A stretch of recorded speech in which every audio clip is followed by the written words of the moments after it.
Once upon a time, in the quiet village of Fern Hollow, nestled between soft green hills and meadows that smelled of honey and thyme, there stood a tree unlike any other. It was older than the oldest tale, broader than the blacksmith's barn, and so tall its highest branches disappeared into the misty clouds. But to Maribel, the smallest girl with the biggest imagination, the whisper tree was magic. Maribel had a way of seeing what others couldn't. While other children ran through the fields with skipping ropes and whistles, Maribel sat at the foot of the tree with her chin in her hands, telling stories to its bark and humming songs her grandmother once sang. Her grandmother had passed away the winter before, but Maribel remembered every word of what she used to say. "There's a lantern hidden inside that tree, my darling. It only lights for those who truly remember." Just as the sky blushed pink and the first stars blinked awake, Maribel would lean against the tree and whisper, "I believe you're still there. I remember." And one autumn twilight, as leaves like golden coins danced through the breeze, something happened. The wind stilled, the air shimmered. Maribel felt a tiny warmth against her shoulder, and then, click, the bark behind her shifted with a sound like a sigh. A door, shaped like a teardrop and lined with moss, appeared where there had only been wood. Maribel reached out with trembling fingers and opened it. Inside, the tree was hollow, as she'd always imagined, but it wasn't dark.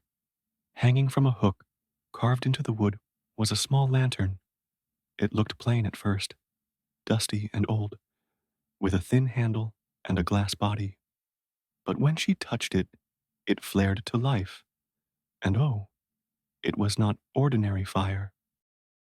She heard voices, laughing, singing, a lullaby her grandmother had hummed while brushing her hair, her father's chuckle from when she lost her first tooth, the sweet trill of her mother's favorite morning tune.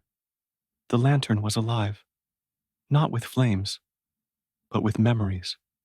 Maribel carried it gently through the village, and wherever she walked, the light grew stronger.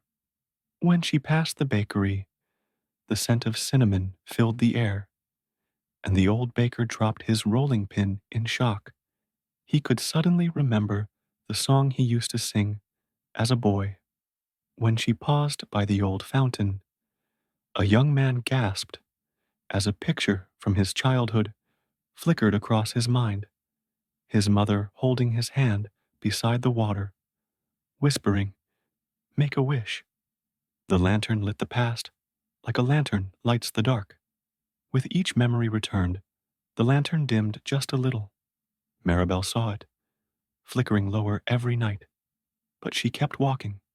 She brought joy to quiet porches, laughter to wrinkled cheeks, and music to lips that had forgotten how to hum. The more she gave, the softer the light became. And then, one night, as she returned to the whisper tree, the flame flickered weakly, just a glow, like the last breath of a dream. She pressed it close to her chest.